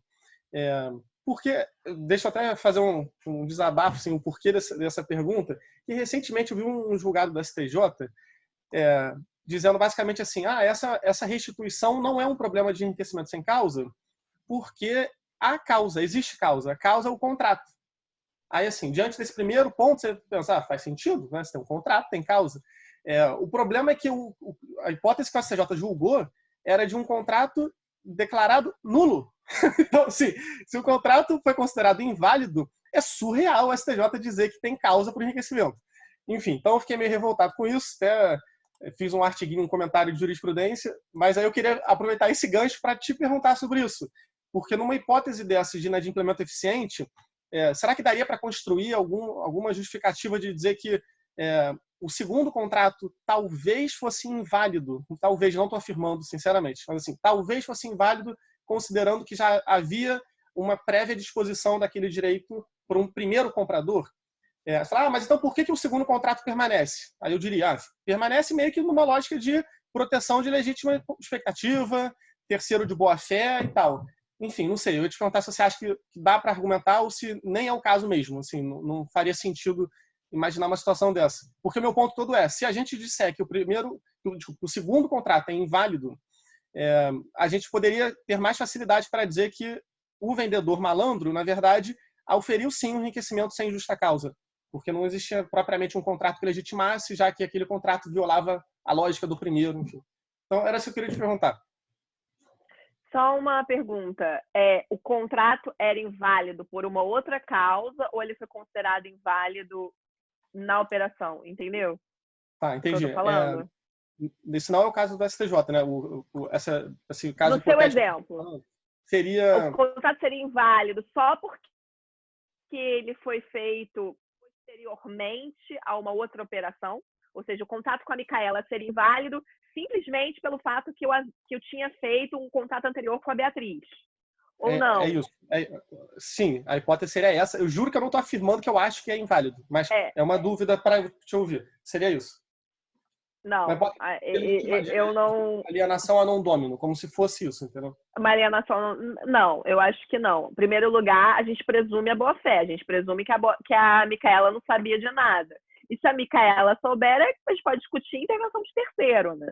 No outra, a responsabilização dela por intervenção de terceiro, com base na boa-fé objetiva, ou com base em quebra de direito concorrencial, se for o caso de direito concorrencial, voltando àquele clássico exemplo do Zeca Pagodinho, Kim Cariol e Ambev. Mas eu não acho, pelo menos num primeiro momento, que pelo simples fato de que a Micaela fez um contrato, ainda que ela saiba, ainda que ela esteja ciente de que ela fez um contrato em cima do contrato de outra pessoa, esse contrato seja inválido. A questão é de merecimento de tutela, não está no campo de licitude, está no campo de merecimento de tutela. Se ela não souber, eu acho que o contrato dela deve ser cumprido e, se não for possível execução específica por meio de terceiro, vai ser inadimplemento absoluto e a solução se dará, para quem entende, eu sei que você pensa diferente, pela escolha entre o caminho da execução pelo equivalente ou pela resolução. Pegando o gancho do que o Eric falou, uma coisa que eu acho interessante, e o Eric passou por isso, é que a execução pelo equivalente, partindo do pressuposto, né, que se tem execução pelo equivalente, como ela é pelo interesse positivo, se há variação de mercado, isso pode tornar o que era eficiente não eficiente, no conceito de valorização. Ou seja, se eu vou deixar de cumprir o contrato, e eu queria ver se você concorda comigo, porque é uma reflexão, Eric, porque o contrato deixou de ser eficiente, o contrato entre eu e a Beatriz vai pedir execução pelo equivalente, ela teria os 4 e não 1. Né? Ela teria o valor atual do bem, e não o valor Exatamente. Então, isso seria uma forma, admitir a execução pelo equivalente, nessa hipótese de valorização do bem posterior, que é uma hipótese super comum de efficient breach, talvez torne o efficient breach não efficient. Agora, continuando na questão do Rodrigo, eu não acho que seja caso de invalidade, não, a não ser que esse contrato tenha algum outro vício. O que eu acho é a ponderação no caso concreto de controle de merecimento de tutela conforme os interesses que estejam ligados naquela relação. Mas eu acho que muito dificilmente isso vai levar à invalidade do segundo contrato. Eu acho que vai cair no campo da indenização do primeiro contrato, né, que foi inadimplido pela quebra eficiente, e esse controle de merecimento de tutela é que pode justificar o espaço do lucro da intervenção.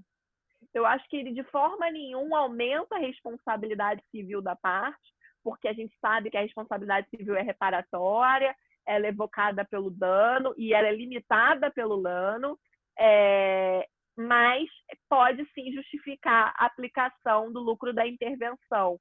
Ou seja, o lucro que o credor, não que o segundo contrato se torne inválido, mas o lucro que o devedor, teve no segundo contrato poderá vir a ser restituído ao credor prejudicado pelo primeiro por meio do Instituto da Lucro da Intervenção, levando-se em conta aquelas 4 questões que eu falei. Primeiro, tem que verificar de alocação de risco, se aquilo não está representando uma revisão da alocação de risco. Pô, negociei mal a cláusula penal, o cara achou melhor não cumprir. Então, isso por si não é motivo. 2, verificar se é hipótese de... Perdão, gente. Eu estou aqui com outra coisa na cabeça. Se não é hipótese de aumento de custo, porque aí não tem lucro. O terceiro, subsidiariedade, ver a questão se descontar a indenização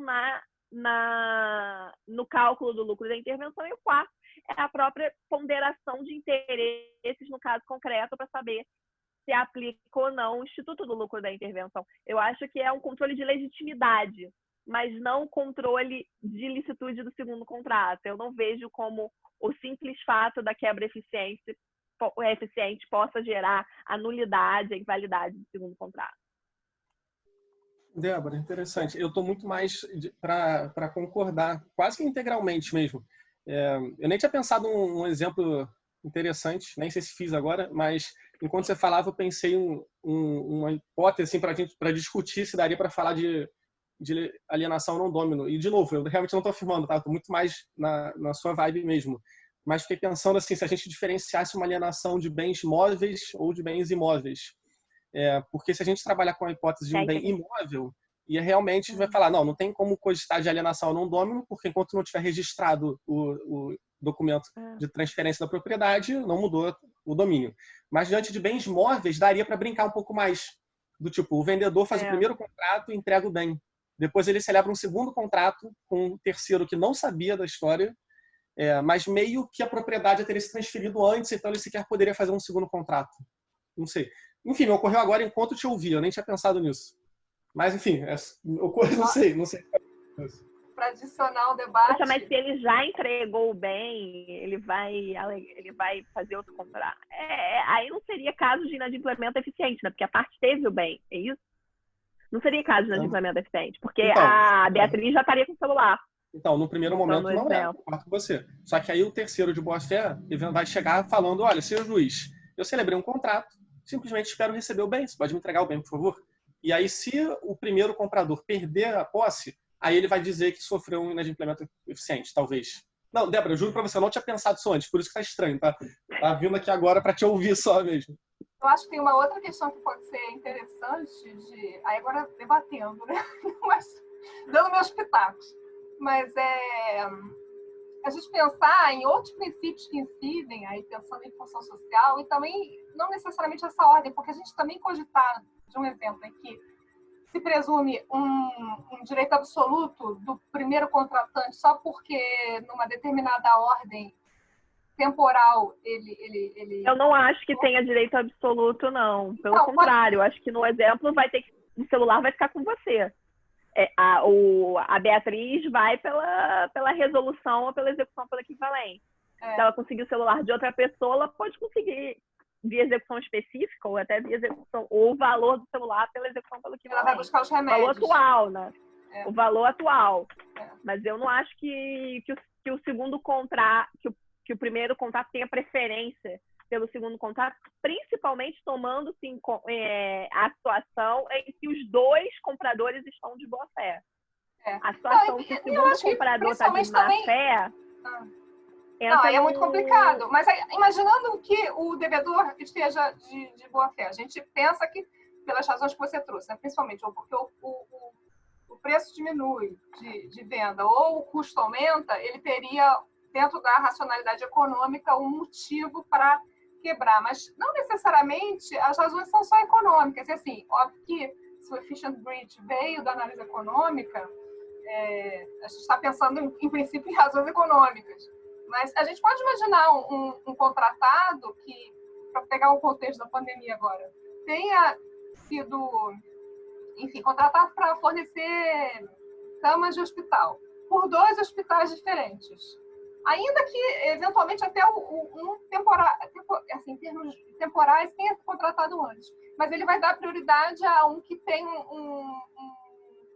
uma demanda, porque está com um foco de contaminação maior. Ele, teoricamente, teria como entregar para os dois, mas ele teve um problema de abastecimento. Assim, os fornecedores deles não entregaram e ele se viu. Aí você pode dizer, bom, isso é força maior, isso vai ter outros motivos. É isso que eu ia entrar nisso. Mas não necessariamente. Tem questão de nexo de imputação. Não, mas não necessariamente a força maior, porque eventualmente ele poderia cumprir, mas é um custo muito majorado. Só que não conseguindo configurar onerosidade excessiva. Não, mas a onerosidade pressupõe, tem lá os requisitos, pressupõe a vantagem para o credor. Então, assim, só estou falando que pode acontecer de um devedor estar num meio do caminho que ele não consegue nem usar a força maior, nem usar a onerosidade excessiva, mas talvez ele possa invocar um princípio da função social, enfim, para quebrar o contrato. E aí eu nem sei dizer se nessa situação a gente pode chamar de quebra eficiente, porque, no fundo, Ele não está tomando a decisão por uma racionalidade econômica. Eu pensei numa... Você quer falar? Então, são 3 teorias, né? Eu falei de 2. Eu falei da Efficient Breach e falei do Willful Breach. O Efficient Breach é tradicional, a questão de análise econômica. A segunda é a Willful, né? Que está ligada na intencionalidade prévia ao momento de formação da relação jurídica. É o cara que quer sacanear, com perdão da palavra, o outro contratante. Mas também se fala em Irrational Breach. O Irrational Breach, ele é irracional exatamente porque ele não está na racionalidade econômica. Se dá naquelas situações em que a parte, por alguma razão, chega à conclusão que a distribuição de mais-valia naquele contrato não é justa. E ela força a renegociação. E caso ela não consiga a renegociação, ela prefere não cumprir um contrato que, para ela, é... Débora? Travou? Travou aqui para mim também. Poxa. Tudo diferente. Voltou. A justiça está aí dentro... Você saiu por alguns segundos. Se você puder voltar 1 ou 2 frases... Então, vocês pegaram. Eu estava falando de uma terceira categoria que se fala nesse contexto de quebra, que é o Irrational Breach. E essa irracionalidade, ela está aí porque... Está me ouvindo? Porque ela fugiria de uma lógica econômica. Ou seja, a parte não está realizando um questionamento econômico no sentido, vou me dar bem se eu não cumprir esse contrato. Ela vai se dar mal de não cumprir o contrato, ela vai ter prejuízo econômico. Mas ela considera que a distribuição de mais-valia nesse contrato está injusta. E ela prefere não cumprir. Ela tenta renegociar, caso a renegociação não seja possível, ela prefere não cumprir. Os casos que isso foi discutido nos Estados Unidos envolviam prestação de serviço, em que a parte, um determinado arquiteto foi contratado para realizar o projeto de uma obra e ele tinha expectativa de depois fazer a obra. E foi contratado um outro arquiteto, que era o projeto realmente lucrativo. O contrato do projeto não era lucrativo. O que seria lucrativo seria o contrato efetivamente da obra. E ele se vê naquela situação de tentar renegociar e conseguir o segundo contrato, ou um aumento do preço desse primeiro contrato, senão ele prefere não cumprir, mesmo tendo um prejuízo. Ou seja, foge dessa racionalidade econômica, e por isso é irracional, mas não está ligado a parâmetros de justiça. Isso é super polêmico lá, porque, enfim, a ideia de pacta sunt servanda é muito mais forte, mas sim se admite uma renegociação nesse contexto. Então, talvez que para você, pelo exemplo que você está falando, o caminho fosse esse, não fosse? Que pelo que eu estou entendendo, seria um caso assim. Que não caberia onerosidade excessiva, porque não houve aumento da vantagem, mas caberia uma renegociação no sentido de redistribuição da mais-valia daquele contrato. É isso? É estranho porque justamente a parte está forçando uma renegociação teoricamente, sem um fundamento multirracional econômico, né? Mas... exatamente. Só um parênteses aqui, não existe praticamente possibilidade de intervenção judicial em contrato no direito americano. A única exceção é a penalty clause, é cláusula penal. A única exceção é essa, o resto não tem. O que vai acontecer é forçar a renegociação. E o juiz vai dizer se o novo contrato é válido ou não, se fica com o velho ou se fica com o novo. Mas o juiz nunca vai intervir no conteúdo do contrato. Então, eu acho que nesse caso que você falou, seria a questão da redistribuição de mais-valia, isso? Eu já confesso que pode ser mais-valia, mas eu acho que não necessariamente, porque assim, mais-valia justamente já remete a um conceito econômico, né? E aí eu estou tentando... Não, sim, é um conceito econômico, por isso que eu falei, é irracional no sentido de que a parte vai ter prejuízo, mas é na esfera econômica, por isso que a gente ainda está no campo da análise econômica, só que no caso, no campo da análise econômica comportamental. Porque assim, acho que, especialmente, a gente tem visto uma influência muito forte da análise econômica já há algum tempo no Brasil, e essa tentativa, enfim, de se apropriar desse raciocínio em todas as tomadas de decisão para qualquer situação que envolva, enfim, um negócio de patrimonial. Mas não a gente sabe, pelo menos nessa escola a gente sabe bem, que óbvio que a gente tem que considerar a racionalidade econômica, mas ela não jamais será a única variável a ser considerada, né? Mas ela deve ser considerada, principalmente se nós estamos falando de relações patrimoniais, isso é indiscutível. O próprio conceito, e o Eric voltou nesse assunto, e eu também trato disso, o próprio conceito de utilidade econômica, né, do interesse do credor é um conceito econômico, se você parar para pensar. Então, não tem como a gente afastar qualquer análise, contrato é uma operação econômica, né, disso na matéria obrigacional, na matéria de contrato. Temos mais uma pergunta do professor Rodrigo, agora para o Eric. Bom, obrigado demais pela aula, vocês dois, sério, tô amando demais, porque eu sou parcial para dizer, mas especialmente em obrigações e contratos, fico muito feliz de ter essas aulas de vocês. Tamo Eric, eu queria te perguntar, na verdade, eu acho que é um ponto que você chegou a mencionar no final, e seria assim, a dúvida é um pouco que eu queria entender, qual é a hipótese fática de incidência da execução pelo equivalente, se isso é um remédio ao inadimplemento absoluto ou relativo. E, junto com essa pergunta, queria entender também a questão das cláusulas. Qual cláusula penal você entende que poderia ou deveria incidir? Cláusula penal moratória ou compensatória? E como é que isso se relaciona com aquela primeira questão? Valeu. Valeu, Rodrigo. Obrigado pela pergunta aí. Então, em relação ao suporte fático, entende-se que, na verdade, o suporte fático da execução pelo equivalente é o inadimplemento absoluto. Né? Então, realmente, quando você já tem aquela frustração definitiva do interesse do credor e quando não é mais possível a prestação por parte do devedor por fato a ele imputável, né? E até a gente coloca como um paralelo a essa questão a possibilidade de você interpretar o artigo 475 à luz da questão da resolução, né? Não parece, pelo menos no meu entendimento, tem muita gente que é contra a execução pelo equivalente, mas no meu entendimento, pelo menos, não é possível a gente tentar dar dois remédios para um suporte fático só. Né? Parece, então, que aquele artigo, o artigo 475, fala de inadimplemento absoluto. Então, a partir do momento em que eu chego e tento colocar uma interpretação, exigir-lhe o cumprimento, que é a alternativa a essa resolução, e tento colocar essa execução específica como essa interpretação de exigir o cumprimento, eu estou meio que desvirtuando a razão de ser do artigo para uma ótica da mora, do inadimplemento relativo. Né? Então, eu entendo e imagino que para a gente conseguir defender, para guardar uma coerência lógico-sistemática, né, na execução pelo equivalente, tem que se entender que o suporte fático do artigo é um só, é o inadimplemento absoluto. Em relação à segunda pergunta sobre a cláusula penal moratória e a cláusula penal compensatória, acho que foi mais ou menos isso, e todas as cláusulas em geral, né? O artigo fala que quando você está aí nessa escolha, né, nesse direito potestativo entre a possibilidade de escolher a resolução e a possibilidade de você escolher a execução pelo equivalente, você não tem prejuízo das perdas e danos. Ou seja, você vai entregar o valor equivalente mais o valor das perdas e danos. Eu entendo que quando a gente fala da cláusula penal compensatória, a gente fala de uma liquidação de dano. Então, eu acho que eu não teria como falar disso porque isso seria complementar.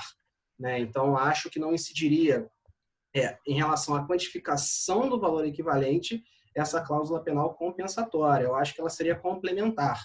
Né? Se ela vai ser como teto, se ela vai ser o piso, depende realmente da pactuação da cláusula. Mas eu entendo que ela é complementar. Agora, já a cláusula penal moratória, eu acho que ela pode incidir nesse momento de lapidação que eu falei no final. Eu acho que é possível, se houver, é claro, uma mora prévia ao inadimplemento absoluto, encarando aí esse caráter transformista da mora. E digo mais, acho também que cláusulas limitativas de responsabilidade civil, cláusulas exoneratórias de responsabilidade civil, eu entendo que essas cláusulas continuem sendo também aplicáveis.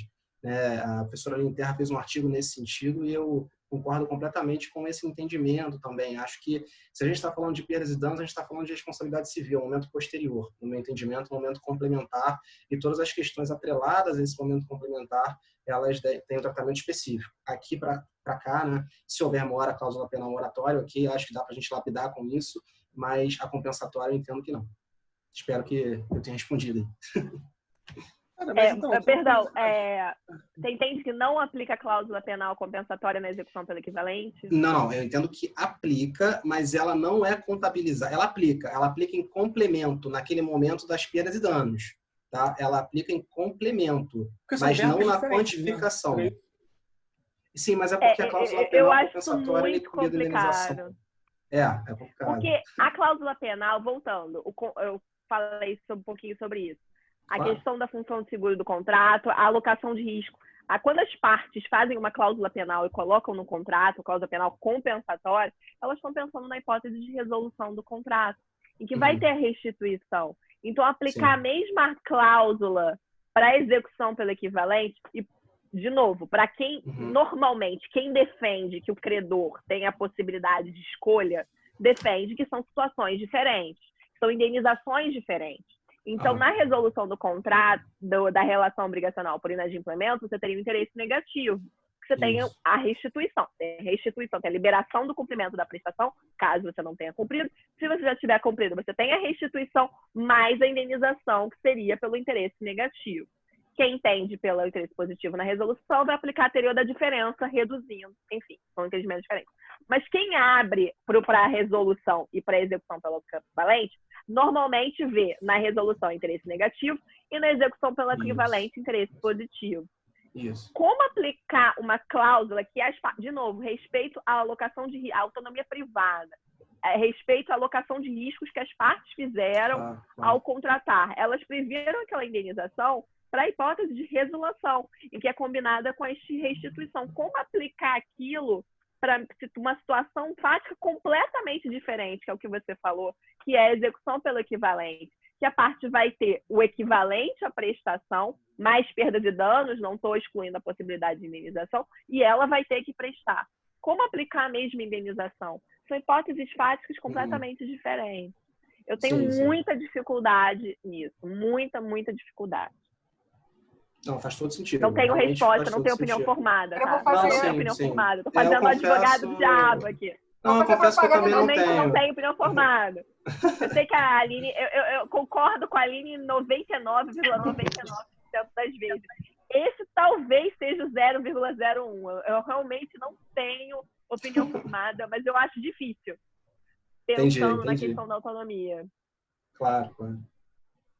A questão é que eu acho que pode acontecer da cláusula ser meio genérica. E a gente sabe o quanto isso é um problema.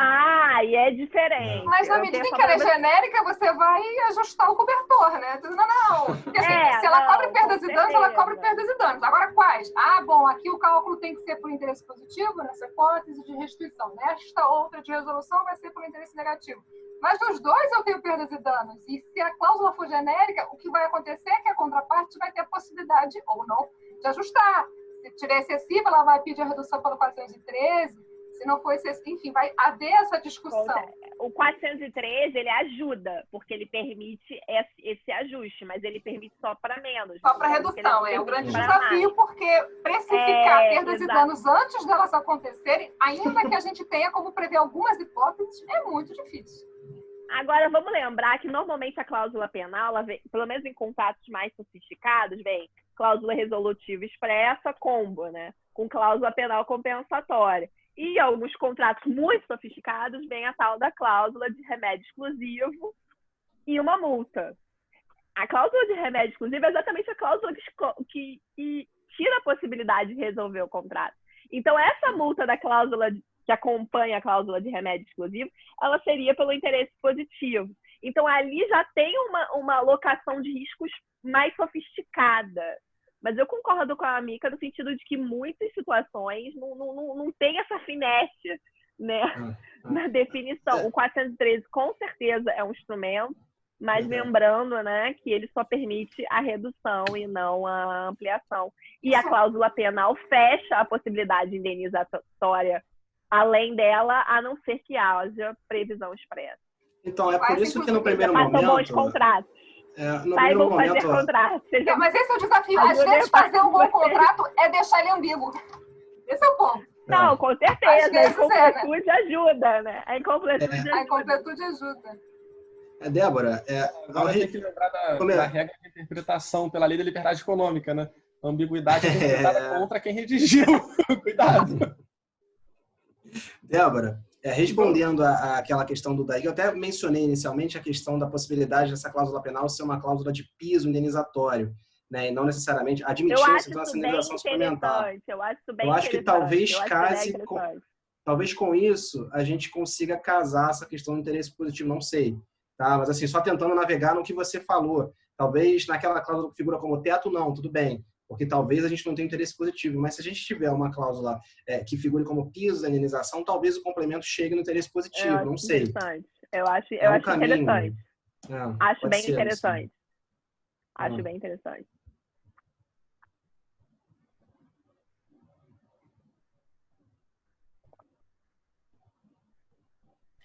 Acho que a Mariana fez uma pergunta aqui, mas eu acho que está respondida, tá, Maria? Exato, eu ia fazer exatamente esse comentário. Mariana, você quer complementar ou fazer algum comentário em relação à sua pergunta? Não? Gente, eu não estava conseguindo ativar o som, desculpa. Não, é que eu estava acompanhando a discussão e fiquei um pouquinho com essa dúvida, mas eu acho que acabou de responder mesmo agora que a Débora falou. Desculpa.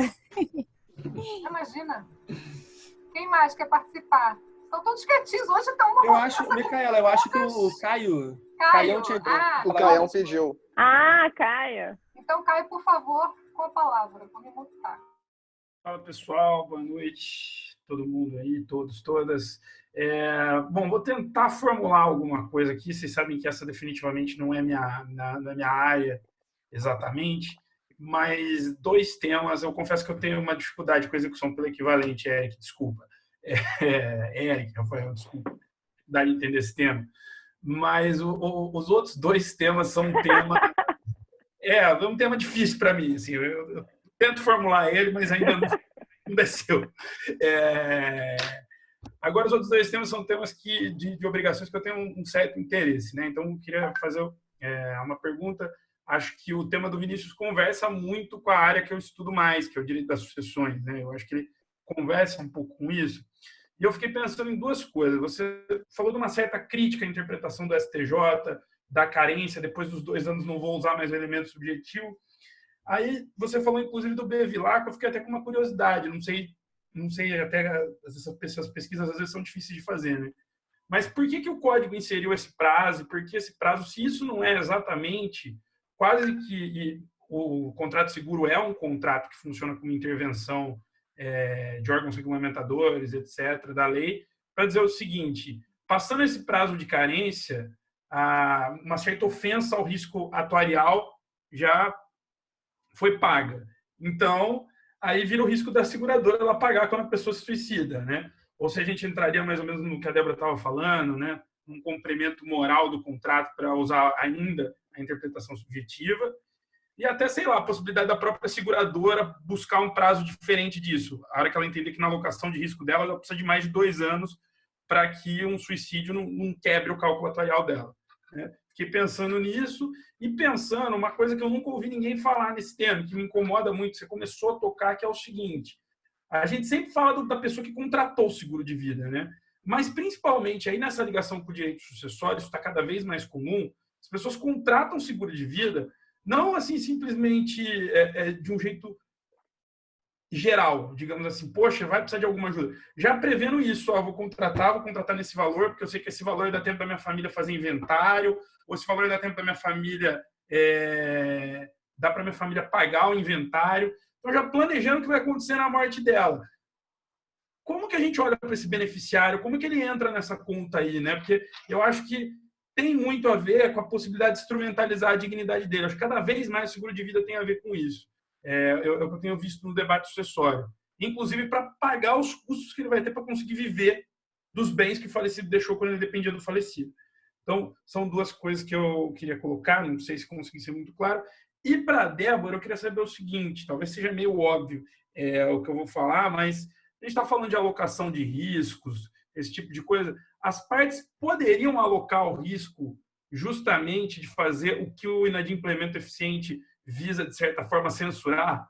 Então, olha, eu já sei que você pode encontrar um outro negócio mais vantajoso, etc. Vou instaurar uma cláusula penal, outro instrumento um pouco esquecido, mas que eu fiquei pensando, porque uma época eu estudei, que, enfim, acabei estudando, que é a questão das arras. Então, uma espécie de arras confirmatória, eu dou um sinal, porque muitos autores falam, a partir do momento que eu dei arras confirmatória, eu só vou ter a retenção delas, né, até o momento em que eu começo a cumprir o contrato. Depois disso, ou elas viraram arras penitenciais, ou, enfim, ou eu vou ter que ir para os outros remédios. Então, se as arras confirmatórias, saindo dessa interpretação, não seriam uma forma de alocar riscos no sentido seguinte: eu sei que você pode achar um negócio mais vantajoso durante o cumprimento do nosso contrato, né? E vou aqui alocar dizendo, eu vou ficar pelo menos com essa parte, entende? E até dando um exemplo, mais ou menos nesse tempo de pandemia, né? Alguém que, por exemplo, fornece material em diversos estados ou em diversos municípios do estado que estão em momentos diferentes aí, um em isolamento, outro não. Você renegocia com o fornecedor, por exemplo, que te fala, eu estou aqui no momento de dificuldade, o comércio da cidade não está aberto, vou pagar mais barato por hora. E aí você acha outra pessoa para vender aquele produto por um preço melhor. E você já aloca isso no contrato. Tudo bem, vou te fornecer por hora, por esse preço, até que me apareça outro que, de repente, seja mais vantajoso cumprir. Então, eram essas minhas dúvidas. Desculpa se foi meio confuso aí, mas é isso. Quem vai primeiro? Sou eu? Tá. Caião, seguinte. A primeira pergunta o próprio artigo 797, ele permite que os contratantes estipulem um prazo de carência.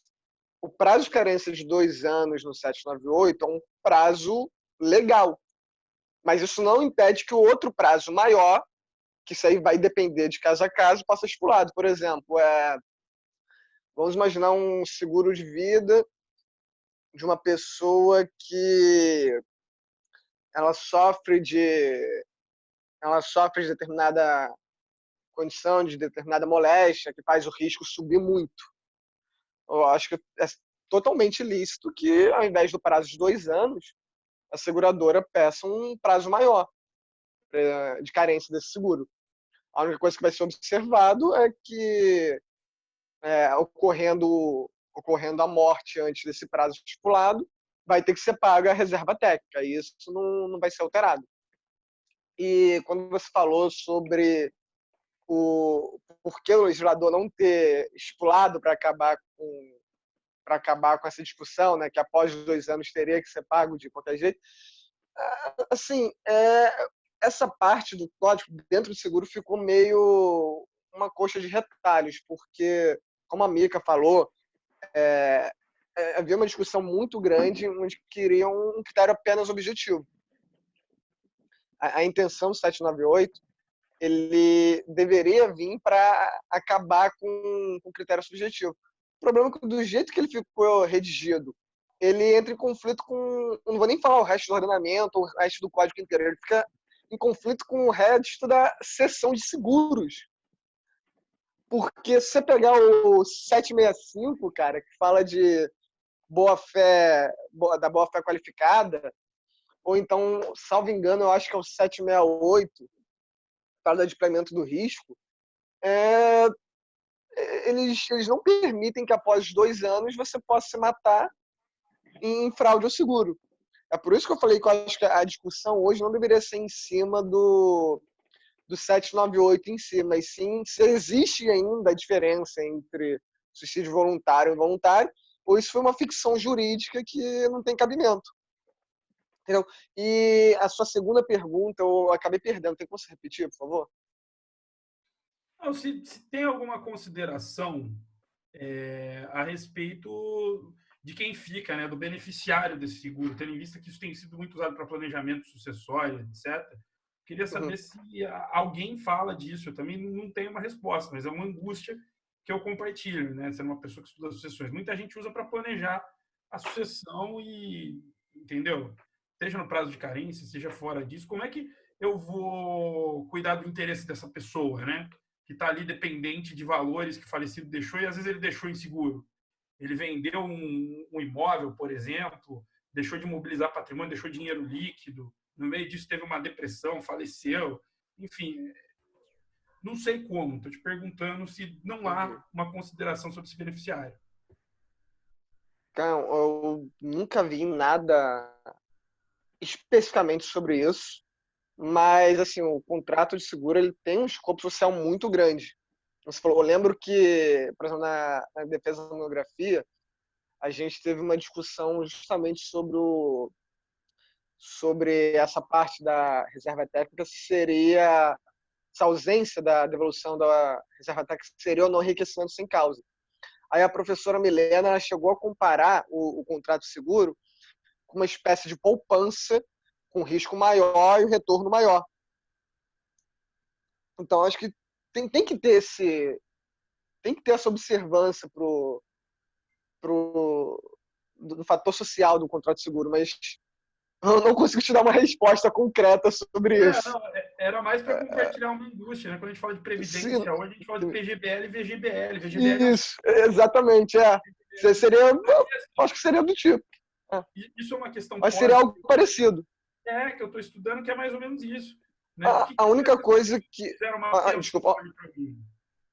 Acho que a única coisa que tem que se ter em conta é que o contrato de seguro, ele exige, de seguro de pessoa, seguro de vida específico, ele exige uma justificativa, entre aspas, assim, para você fazer um contrato com o nome de terceiro. Você não pode fazer um contrato para qualquer pessoa. Você tem que demonstrar um interesse. Por que você tem interesse? Por exemplo, eu não posso fazer um contrato de seguro de vida para o Roberto Carlos. Não seria permitido.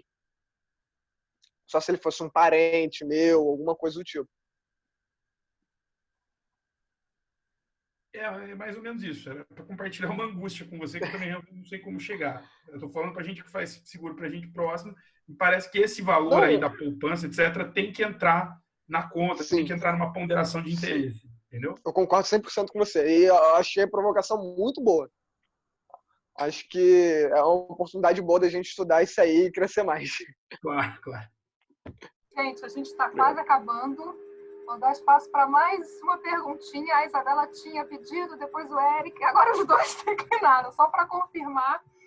Se alguém quiser se manifestar, fale agora. Eu quero se for assim. Eu posso perguntar para a Débora, então, aqui, se dá para fazer essa última pergunta? Eu não respondia do Caio. É verdade. Só responder, Caio, eu acho que se tem arras penitenciais, não tem a Fish and Breach. Porque as arras penitenciais, elas permitem o direito à desistência. Então, já está acertado ali que a parte pode mudar de ideia e já foi precificado, de novo, já entrou na alocação de risco. Então, se há arras penitenciais, não tem a Fish and Breach. É isso, é que tem uma interpretação da doutrina muito antiga que faz esse, mas eu acho, é o que eu penso também, é um incômodo que eu tenho aí, mas é isso aí. Eu vou fazer só um comentário das arras compensatórias, elas entram como um princípio de indenização, elas fazem o que seria o princípio da indenização, mas diferentemente da cláusula penal, elas permitem a indenização suplementar. Então, elas entrariam no que o Eric falou, serviria para os dois, serviria para a execução pelo equivalente e pela resolução, porque as arras compensatórias, elas só são princípio de indenização. Agora, a minha dúvida, e não vai ter espaço aqui para discutir, é o que acontece, no caso de resolução do contrato, ou da relação obrigacional, por inadimplemento, se tem arras e tem cláusula penal. Bom, Eric, fala. Isso aí é outro papo, gente. Já mudei o assunto. A minha pergunta ou para tentar responder isso? Eu prefiro fazer a minha pergunta do que responder. Pô, se você responder, eu particularmente acho que pode somar os dois, mas... Eu acho que você respondeu quando você falou, agora eu entendi mais ou menos a sua perspectiva. Eu ia fazer uma pergunta sobre uma cláusula de resilição com aquela chamada, né, entre aspas, multa penitencial, que acaba sendo mais ou menos... não é o mesmo mecanismo das arras penitenciais, mas a ideia é mais ou menos permitir essa resilição, mas eu acho que quando você respondeu o Caio, já me respondeu também. Se eu tenho a previsão contratual, eu não estou falando de efficient breach, não estou falando de exercício da resilição. Né? Perfeito. Já entrou na alocação de riscos do contrato. Entendi. Perfeito.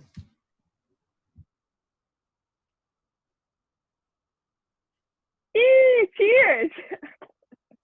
Débora, mas só queria registrar que, infelizmente, não estou no vinho. Eu estou na minha bebida preferida. Entendeu? Enfim. A minha Micaela tá com antioxidante.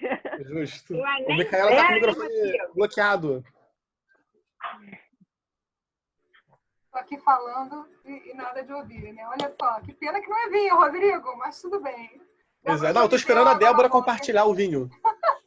Gente, mas pra mim passou das 6 da tarde. Já tá valendo. Todo dia, afinal, N Days Day agora. Não tem mais essa de... Wednesday. É Wednesday. Gente, a bebida favorita do Rodrigo é caipirinha e eu posso provar. Calma aí que tá gravando ainda, cara. Vamos fechar os trabalhos. Oficialmente, queria Vamos agradecer. terminar a gravação, então. Agradecer muitíssimo a Débora, ao Eric, ao Vinícius, aos três no cantinho da minha tela aqui, por suas exposições super esclarecedoras, e também todas as pessoas que se voluntariaram e formaram uma comissão para fazer esse projeto tão bacana sair do papel. Então, mencionar expressamente Rodrigo da Guia, que deu ideia, João Quinelato, Maíci Barbosa, Lívia Maia e Caio Pires. E também agradecer a todas as pessoas que participaram, que só enriqueceram os debates. Muito obrigada e boa noite para todos. Até a próxima. Boa noite, gente. Gente, boa noite a todos, gente.